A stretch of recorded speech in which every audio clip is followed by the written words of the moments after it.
Tuhan Yang Maha Kuasa berkata, melayani Tuhan bukan tugas yang mudah. Orang-orang yang watak rusaknya tetap tidak berubah tidak akan pernah dapat melayani Tuhan. Bila watakmu belum dihakimi dan dihajar oleh firman Tuhan, maka watakmu masih merepresentasikan iblis. Ini cukup untuk membuktikan bahwa pelayananmu kepada Tuhan bukan karena niat baikmu sendiri. Itu adalah pelayanan yang didasarkan pada natur iblis dalam dirimu. Benar. Engkau melayani Tuhan dengan karakter alamimu dan menurut kesukaanmu sendiri. Selain itu, engkau terus berpikir bahwa Tuhan senang dengan apapun yang ingin engkau lakukan dan membenci apapun yang tidak ingin engkau lakukan. Dan engkau dituntun sepenuhnya oleh kesenanganmu sendiri dalam pekerjaanmu. Dapatkah ini disebut melayani Tuhan? Pada akhirnya, watak hidupmu tidak akan berubah sedikit pun. Sebaliknya, engkau akan menjadi semakin keras kepala karena engkau merasa telah melayani Tuhan dan ini akan membuat watak rusakmu semakin mendarah daging. Dengan cara ini, dalam hatimu engkau akan membuat aturan-aturan tentang pelayanan kepada Tuhan yang terutama didasarkan pada karaktermu sendiri dan pengalaman yang diperoleh dari pelayanan yang engkau lakukan menurut watakmu sendiri. Ini adalah pelajaran dari pengalaman manusia. Ini adalah filsafat kehidupan di dunia bagi manusia. Orang-orang seperti ini termasuk golongan kaum Farisi dan pemuka agama. Jika mereka tidak pernah sadar dan bertobat, mereka pada akhirnya akan berubah menjadi mesias-mesias palsu yang akan muncul pada akhir zaman dan menjadi penipu manusia. Amin. Syukur kepada Tuhan. Saat ku baca bagian ini, melayani Tuhan bukan tugas yang mudah. Orang-orang yang watak rusaknya tetap tidak berubah tidak akan pernah dapat melayani Tuhan. Bila watakmu belum dihakimi dan dihajar oleh firman Tuhan, maka watakmu masih merepresentasikan iblis. Aku merasa sangat tersentuh. Aku pernah mengalami kegagalan di masa lalu. Aku congkak dalam memenuhi tugasku dan sangat sombong. Aku sangat suka pamer hanya agar orang menganggapku hebat dan mengagumiku. Tanpa sadar, aku mulai menentang Tuhan. Setelah mengalami penghakiman firman Tuhan, barulah aku mulai mengenali sumber naturku yang jahat dan penentanganku dan mulai bertobat. Syukur kepada Tuhan. Pada tahun 2013, aku terpilih menjadi pemimpin gereja. Saat itu, aku antusias. Jika ada yang punya masalah, aku selalu persekutukan firman Tuhan pada mereka. Setelah kesulitan mereka terlewati, mereka penuhi tugas seperti biasa. Setelah beberapa bulan, pemimpinku berkata padaku, ada gereja yang punya banyak saudara-saudari yang baru bergabung. Rekanmu yang lain bilang kau harus jadi pemimpin di sana. Penuh kepercayaan diri, aku menerimanya. Kukira aku hanya perlu menyirami saudara-saudari itu, sehingga mereka mampu memahami kebenaran dengan cepat dan meletakkan dasar di jalan yang benar. Saat tiba di gereja itu, aku memahami keseluruhan situasi di sana, dan aku juga mencatat kesulitan saudara-saudari, lalu berencana mencari bagian firman Tuhan yang relevan. Aku merasa, karena aku baru bergabung di gereja itu, banyak saudara-saudari yang tidak mengenalku. Jadi aku harus bekerja lebih keras dan lebih banyak bersekutu dengan mereka. Jika aku mampu menjalankan pekerjaan gereja dengan baik dalam waktu singkat, mereka pasti merasa bahwa aku memiliki kenyataan kebenaran dan cakap. Lalu para pemimpin juga akan menganggapku hebat. Gereja kemudian mengeluarkan pemberitahuan tentang kebenaran yang harus disampaikan pada tahap itu, bahwa kami perlu bagian firman Tuhan yang relevan. Aku sangat gembira. Ini kesempatan untuk membuktikan diriku. Jadi aku menemukan beberapa perkataan Tuhan yang berhubungan dengan aspek kebenaran ini. Menyusunnya dengan rapi dan teratur sambil terus berpikir. Kebetulan pertemuan rekan sekerja diadakan besok. Rekan-rekan sekerjaku akan melihat bahwa aku menghabiskan sepanjang malam mencari firman Tuhan ini, dan mereka akan mengatakan betapa aku bertanggung jawab dalam tugasku. Malam itu, aku berhasil menyelesaikannya menjelang fajar. Benar saja, dengan semua firman Tuhan yang telah kucari, semua rekan sekerjaku memujiku. Seseorang berkata, lihatlah saudara Chen, dia bekerja sangat keras. Dia menghabiskan sepanjang malam mencari bagian firman Tuhan yang relevan ini. Beberapa berkata, ya, saudara Chen pasti banyak membaca firman Tuhan.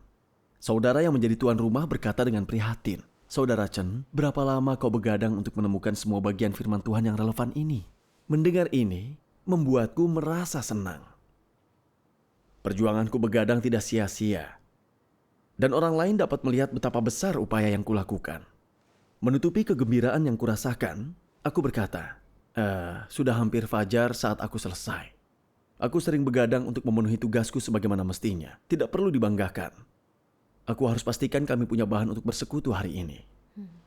Saudara yang menjadi tuan rumah berkata bahwa aku teliti dalam tugasku, bisa begadang semalaman dan menanggung kesulitan. Hatiku sangat senang mendengar itu. Aku akan bekerja lebih keras agar semua orang mengatakan bahwa aku cakap. Lalu, sambil kami terus menyebarkan Injil, kami mendirikan beberapa gereja lagi. Setiap hari, aku bekerja dari fajar hingga petang menyirami saudara-saudariku. Aku membacakan firman Tuhan kepada orang yang kesulitan, bersekutu untuk membantu mereka.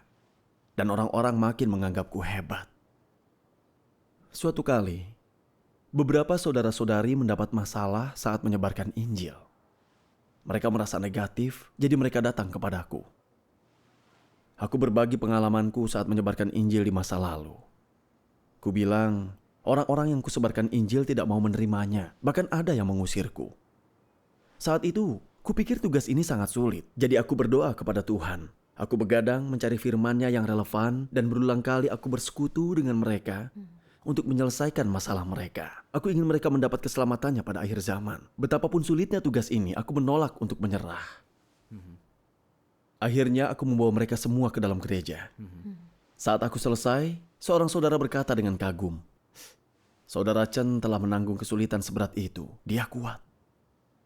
Seseorang berkata, "Kita harus memberitakan Injil seperti saudara Chen." Ketika aku melihat kekaguman mereka terhadapku, aku merasa sangat senang. Setelah itu, orang lain yang mengalami kesulitan dalam tugas mereka selalu datang mencariku untuk meminta bantuan, dan bukan rekan sekerjaku. Dalam tugas mereka, saudara-saudari selalu melakukan apapun yang kuminta. Melihat betapa mereka menganggapku sangat hebat, aku mulai menghargai diriku sendiri. Aku merasa seperti menjadi tiang penopang gereja. Ketika aku di sebuah pertemuan, aku terus membahas betapa aku telah menderita, harga yang telah kubayar dalam tugasku, dan hasil yang telah kuraih. Seorang saudari tiba-tiba berkata kepadaku, "Saudara Chen, kau telah banyak membahas seberapa kau menderita saat memenuhi tugasmu. Tetapi kau belum membahas kelemahanmu atau watak rusakmu. Atau apa yang kau pelajari tentang diri sendiri atau caramu mencari kebenaran untuk menyelesaikan masalah. Benar. Tampaknya seolah kau tidak memiliki kerusakan sama sekali." Setelah dia selesai mengatakan ini, yang lain hanya menatapku. Aku sungguh tertegun. Aku merasa disudutkan dan wajahku memerah. Dalam hatiku pikir, ucapanmu membuatku terlihat bodoh di depan semua orang. Apa yang akan mereka pikirkan tentang aku? Ya, untuk menyelamatkan harga diriku, aku berkata, "Saudari, kau memang benar. Aku menerimanya. Namun kini saudara-saudari kita sedang merasa negatif dalam tugas mereka. Kita seharusnya tidak hanya fokus tentang kerusakan kita, tapi juga tentang penerapan yang positif. Ini satu-satunya cara agar saudara-saudari kita menemukan iman mereka." Belakangan, beberapa saudara-saudari lainnya memberitahuku bahwa ketika berbicara tentang pengalamanku, aku melewatkan sebagian besar kerusakan yang telah tersingkap di dalam diriku, dan karena aku begitu banyak membahas penderitaanku selama aku bekerja, itu membuatku tampak mahir menerapkan kebenaran. Saat mereka mengatakan hal-hal ini kepadaku, aku merasa agak tidak nyaman. Apakah yang telah kupersekutukan ini tidak cocok? Terkadang aku juga mengakui bahwa aku telah egois. Dan aku selalu mencapai hasil yang baik dalam tugasku, dan aku membantu pekerjaan gereja. Itu artinya aku telah bersekutu dengan benar, bukan? Jadi, aku tidak merenungkan diriku sendiri. Bagaimana kau mengenali hal-hal ini di kemudian hari? Kemudian, karena tugasku mengharuskannya, aku dipindahkan ke gereja lain untuk melanjutkan pekerjaanku. Selama pertemuan, Saudara Chang berkata kepadaku dengan serius, "Saudara Chen, sejak kau meninggalkan gereja itu, saudara-saudari yang lain telah kehilangan minat dalam tugas mereka. Tiap menghadapi kesulitan, mereka tidak membaca firman Tuhan atau mencari kebenaran, hanya ingin kau menyelesaikannya. Beberapa bahkan tidak mau menghadiri pertemuan. Ini menunjukkan bahwa kau belum meninggikan Tuhan atau memberikan kesaksian baginya dalam tugasmu. Kau hanya pamer agar orang lain menganggapmu hebat. Ini perbuatan jahat. Benar. Kau perlu merenungkan dirimu sendiri." Saat mendengar ini, aku terperanjat. Apa yang terjadi? Mereka semua hanya mengagumiku. Itu masalah serius. Aku merasa sangat khawatir. Setelah itu, aku tidak bisa memperhatikan apapun yang dipersekutukan. Pikiranku bercampur aduk. Aku sama sekali tidak tahu cara mengatasi situasi ini. Sesampainya di rumah, aku merenungkan perkataan saudara Chang. Awalnya aku pikir tugasku telah membuahkan hasil, dan aku mampu menyelesaikan beberapa masalah dengan kebenaran. Aku sama sekali tidak menduga semua akan berakibat seperti ini. Ini sangat membuatku merasa kesal. Aku tidak berdaya, lalu berdoa kepada Tuhan. Aku berkata, "Ya Tuhan, kumohon cerahkanlah diriku, agar aku dapat menyelesaikan masalahku dan memahami diriku sendiri." Kemudian, aku membaca beberapa firman Tuhan. Semua orang yang merosot mengagungkan diri mereka sendiri dan menjadi saksi bagi diri mereka sendiri. Mereka berkeliling membual tentang diri mereka sendiri dan membesar-besarkan diri sendiri, dan mereka sama sekali tidak memedulikan Tuhan. Apakah engkau semua punya pengalaman tentang apa yang aku sedang bicarakan? Banyak orang selalu memberikan kesaksian tentang diri mereka sendiri. Aku menderita seperti ini dan itu. Aku telah melakukan pekerjaan ini dan itu. Tuhan telah memperlakukanku begini dan begitu. Dia memintaku untuk melakukan ini dan itu. Dia sangat menghargaiku. Sekarang aku seperti ini dan itu. Mereka sengaja berbicara dengan nada tertentu dan dengan sikap badan tertentu. Pada akhirnya, sebagian orang akhirnya mengira bahwa orang-orang ini adalah Tuhan. Begitu mereka sudah sampai sejauh itu, Roh Kudus sudah lama meninggalkan mereka.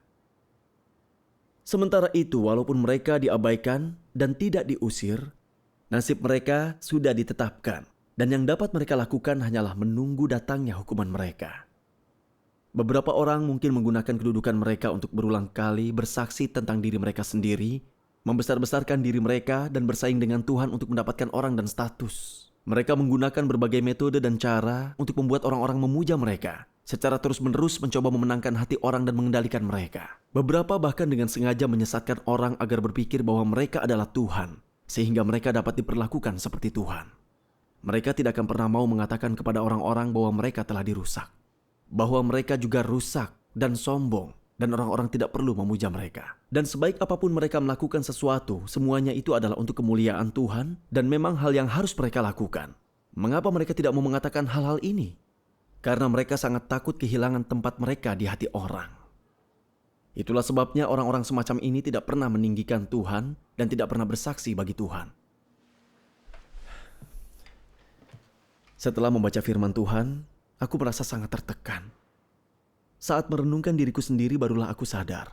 Secara lahiriah, aku membuat diriku tampak menderita dan mempersekutukan firman Tuhan untuk menyelesaikan masalah orang lain. Padahal, aku hanya melakukannya untuk menonjolkan diriku dan pamer agar orang lain menganggapku hebat dan mengagumiku. Saat aku terpilih menjadi pemimpin di gereja dengan jemaat baru, aku hanya memikirkan cara agar bisa mencetak prestasi yang akan membuat saudara-saudariku menganggapku hebat. Demi ini, aku lembur, begadang untuk membaca firman Tuhan dan merencanakan persekutuan kami. Saat saudara-saudariku mengalami kesulitan ketika menyebarkan Injil, aku tidak bersekutu kepada mereka tentang kehendak Tuhan dan prinsip-prinsip kebenaran, melainkan menyombongkan diri dan memamerkan seberapa banyak aku telah menderita saat menyebarkan Injil. Seiring pekerjaanku semakin maju, saudara-saudariku memujiku. Aku menikmati ini dan telah mengambil penghargaan pribadi untuk hasil yang dicapai oleh pekerjaan Roh Kudus, memamerkannya sebagai prestasiku sendiri. Saat bersekutu di pertemuan, aku menempatkan diriku menjadi pusat perhatian.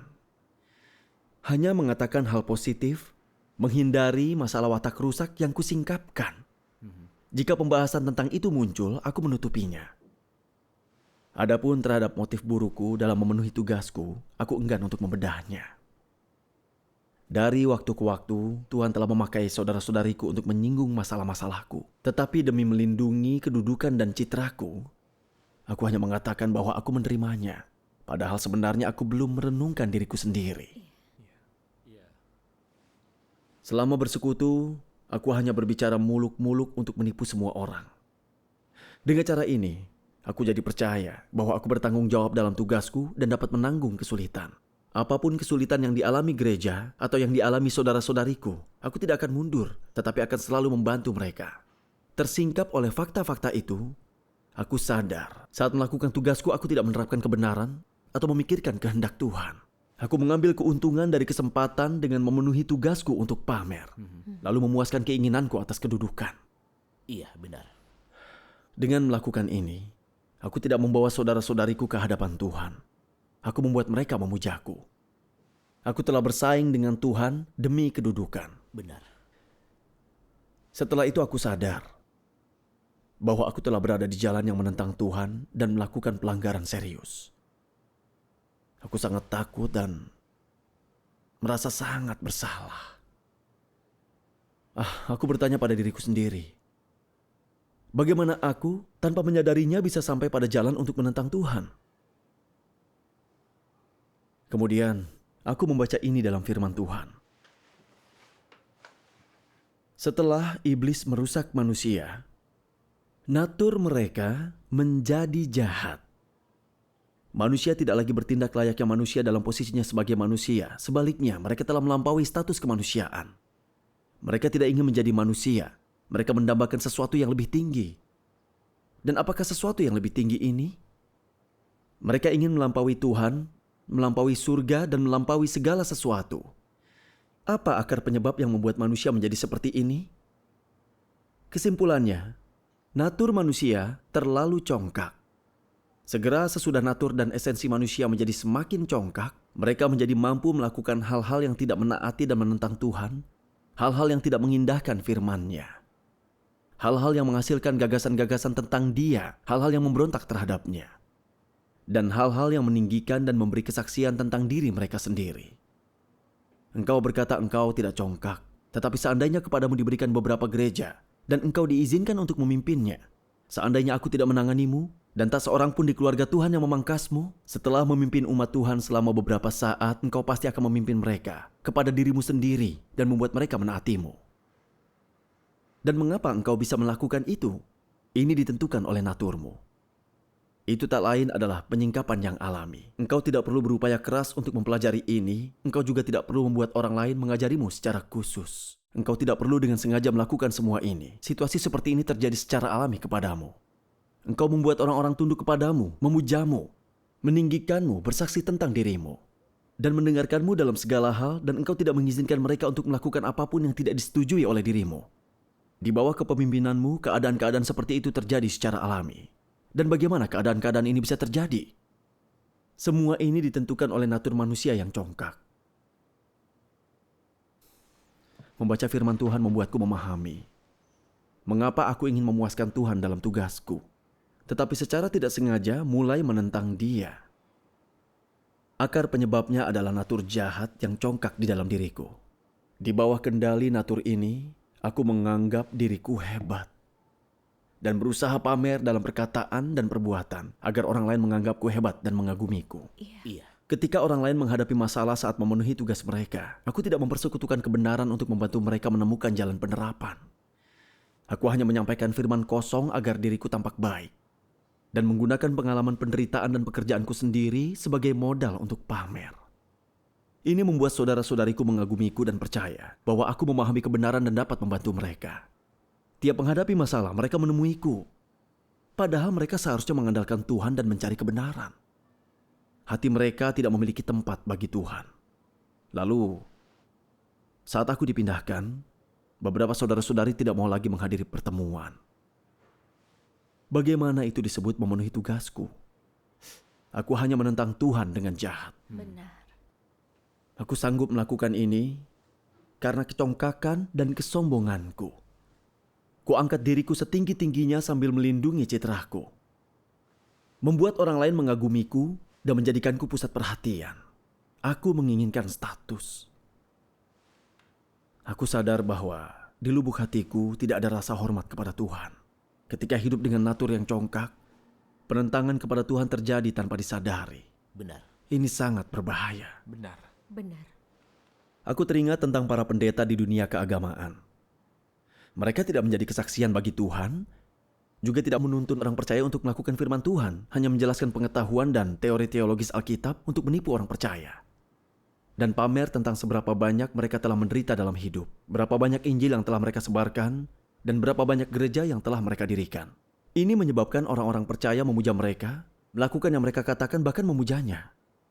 Beberapa orang membaca firman Tuhan yang Maha Kuasa dan mendengar suara Tuhan. Tapi mereka bertanya kepada pendeta dan menyelidikinya bersama-sama. Benar, Tanpa persetujuan, mereka tidak mengikuti Tuhan yang Maha Kuasa. benar. Para pendeta di dunia keagamaan telah mengendalikan orang-orang dengan sangat kuat. Mereka berjalan di jalan antikristus yang menentang Tuhan untuk membangun kerajaan mereka sendiri. Benar.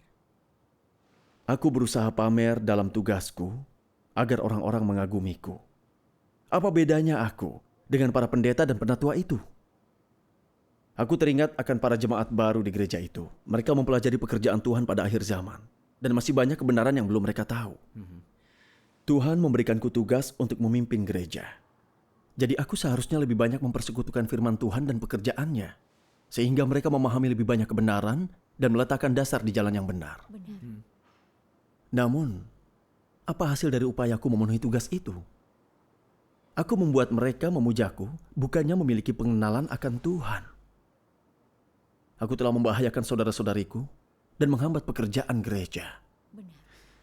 Aku berjalan di jalan antikristus yang menentang Tuhan. Benar. Makin kupikirkan, perasaanku makin buruk. Aku menyadari betapa congkaknya diriku dan tidak memiliki rasa hormat kepada Tuhan. Dan aku telah menyinggung wataknya. Benar. Seandainya dia tidak memakai saudara-saudariku untuk menanganiku seperti itu, aku tidak akan merenungkan perbuatanku. Jika aku terus begitu, entah berapa banyak kejahatan yang telah kulakukan yang mendatangkan amarah Tuhan. Benar. Benar. Karena merasa takut, aku bersujud di hadapan Tuhan dan berdoa. Aku berkata, "Ya Tuhan, aku telah congkak. Aku selalu pamer dalam tugasku yang telah menuntun orang lain mengagumiku dan tidak menempatkanmu di dalam hati mereka. Aku telah menentangmu. Aku layak menerima hukumanmu. Tuhan, aku ingin bertobat, mengejar kebenaran, dan memulai lembaran baru." Amin. Syukur kepada Tuhan. Setelah itu, aku membaca firman Tuhan ini. Sebagai salah satu makhluk, manusia harus mempertahankan posisinya sendiri dan berperilaku dengan bersungguh-sungguh dan dengan patuh menjaga apa yang dipercayakan kepadanya oleh Sang Pencipta.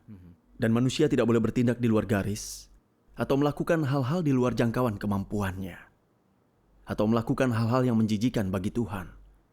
Manusia tidak boleh mencoba menjadi hebat atau luar biasa atau berada di atas yang lain atau berusaha menjadi Tuhan. Ini adalah hal-hal yang seharusnya tidak diinginkan oleh manusia. Apapun yang dicari manusia atau apapun yang mereka inginkan, hanya orang-orang yang kembali ke hadapan Sang Pencipta serta dengan taat memenuhi dan menyelesaikan apa yang seharusnya mereka selesaikan dan apa yang telah dipercayakan kepada mereka yang akan hidup dengan hati nurani yang tenang dan dengan cara yang benar dan semestinya, tanpa penderitaan apapun. Inilah makna dan nilai kehidupan. Syukur kepada Tuhan. Setelah membaca firman Tuhan, aku mengerti bahwa Dia adalah Tuhan atas ciptaan dan adalah wajar bahwa manusia harus menyembah dan tunduk kepadanya. Amin. Amin. Selain itu, aku tahu bahwa aku hanyalah manusia yang rusak, makhluk ciptaan yang kecil. Naturku jahat, congkak, curang, egois, dan hina. Meskipun demikian, aku selalu berusaha pamer dan merebut hati orang-orang. Aku benar-benar tidak tahu malu dan tidak masuk akal congkaknya. Aku makin merasa malu. Aku membenci diriku sendiri karena tidak mengenal Tuhan. Aku tidak mengenal diriku sendiri. Aku dapat memenuhi tugasku adalah berkat anugerah dari Tuhan. Benar, benar. Aku seharusnya menempatkan diri sebagai makhluk ciptaan dan menjadi orang yang jujur, yang berfokus mengejar kebenaran, menjadi kesaksian baginya, serta memenuhi tugas darinya. Setelah itu barulah aku akan punya hati nurani yang seharusnya. Amin. Amin. Kemudian, aku mencari jalan penerapan dan jalan masuk melalui firman Tuhan. Firman Tuhan ini berkata, ketika memberikan kesaksian bagi Tuhan, engkau terutama harus berbicara lebih banyak tentang bagaimana Tuhan menghakimi dan menghajar orang. Ujian apa yang Ia gunakan untuk memurnikan manusia dan mengubah watak mereka. Engkau juga harus berbicara tentang berapa banyak kerusakan yang telah terungkap dalam pengalamanmu, berapa banyak yang telah kau tanggung, dan bagaimana engkau pada akhirnya ditaklukkan oleh Tuhan. Berapa banyak pengetahuan nyata tentang pekerjaan Tuhan yang engkau miliki, dan bagaimana engkau harus menjadi kesaksian bagi Tuhan dan membalas kasih-Nya. Engkau semua harus mengucapkan perkataan semacam ini secara lebih praktis, sembari menyampaikannya dengan cara yang sederhana. Jangan melengkapi dirimu dengan teori-teori kosong yang tampaknya mendalam dalam upaya memamerkan diri. Melakukannya membuatmu tampak sangat congkak dan tidak bernalar. Berbicaralah lebih banyak tentang hal-hal yang nyata dari pengalaman praktismu dan berbicaralah dari hatimu. Inilah yang paling bermanfaat bagi orang lain dan yang paling tepat untuk mereka pahami. Amin. Syukur kepada Tuhan. Saat membaca ini, aku memahami sedikit tentang bagaimana aku harus meninggikan Tuhan dalam tugasku. Syukur kepada Tuhan. Untuk jadi kesaksian bagi Tuhan, aku harus lebih banyak membahas pekerjaannya. Watak rusak yang kumiliki, bagaimana aku telah memberontak dan menentang Dia. Bagaimana aku merenungkan diri sendiri membandingkan aku dengan firman-Nya, serta bertobat dan berubah. Iya. Melalui mempersekutukan kebenaran, aku harus membantu orang memahami tuntutan Tuhan. Iya. Pekerjaan keselamatannya serta wataknya. Menghormati dan tunduk kepada Tuhan dan memenuhi tugas kita seperti seharusnya. Dengan begini, aku dapat menjadi kesaksian baginya. Syukur kepada Tuhan. Aku teringat saat dulu aku bersekutu. Sebagian besar waktu ku habiskan hanya membahas seberapa banyak harga yang telah kubayar. Dan bagaimana aku telah diberkati Tuhan. Ketika sampai pada saat membahas watak rusak atau motif burukku sendiri, aku selalu menutupinya atau diam saja. Aku takut jika yang lain melihat kerusakanku, aku akan kehilangan citraku. Aku benar-benar memiliki natur yang curang. Setelah mengenali hal-hal ini, aku mencari saudara Chang dan mengatakan kepadanya tentang perbuatan jahatku yang menipu orang-orang. Iya. Aku juga memintanya untuk pergi ke gerejaku yang sebelumnya dan memberitahu semua orang di sana tentang perbuatanku agar mereka bisa belajar dari itu. Benar sekali. Selama pertemuan itu, aku membuka diri kepada semua orang tentang perilaku jahatku, memberi kesaksian tentang watak benar Tuhan, dan meminta semua orang belajar dariku agar mereka tidak menempuh jalan yang kulalui. Benar. Benar. Setelah itu, saat memenuhi tugasku, aku menjadi lebih rendah hati dan telah memiliki sedikit rasa hormat kepada Tuhan. Syukur kepada Syukur Tuhan. kepada Tuhan. Suatu kali saat pertemuan, ada seorang saudara baru yang menghadapi kesulitan dan aku mempersekutukan firman Tuhan kepadanya. Setelah mendengarkanku, saudara itu berkata, "Saudara Chen, persekutuanmu sangat bagus. Masalah ini telah lama menggangguku dan aku tidak mampu mengatasinya. Kau memahami kebenaran. Kau harus lebih sering datang dan bersekutu dengan kami." Saudara lainnya mengatakan hal yang sama. Pada saat itu, aku merasa sangat gembira. Tetapi segera sadar bahwa kebiasaan lamaku yang suka pamer kembali muncul. Jadi aku segera berdoa kepada Tuhan dan menyangkalinya. Setelah itu, aku menjadi kesaksian bagi Tuhan dan membawa semua orang ke hadapannya. Aku berkata, semua orang dapat belajar dari apa yang telah kita persekutukan hari ini. Ini adalah Roh Kudus yang membimbing kita. Kita semua harus membaca firman Tuhan lebih banyak dan mencari kebenaran saat ada masalah. Dan Roh Kudus akan menolong kita. Dengan melakukan ini kita akan makin paham. Syukur kepada Tuhan. Setelah mengatakan itu, aku merasakan kedamaian batin. Bagiku dapat mengalami perubahan ini dan mengetahui bagaimana menerapkan cara untuk meninggikan Tuhan dalam tugasku. Semua adalah berkat penghakiman dan hajaran firman Tuhan. Amin. Amin. Syukur kepada Syukur Tuhan. kepada Tuhan. Syukur kepada Tuhan. Syukur kepada Tuhan. Syukur kepada Tuhan.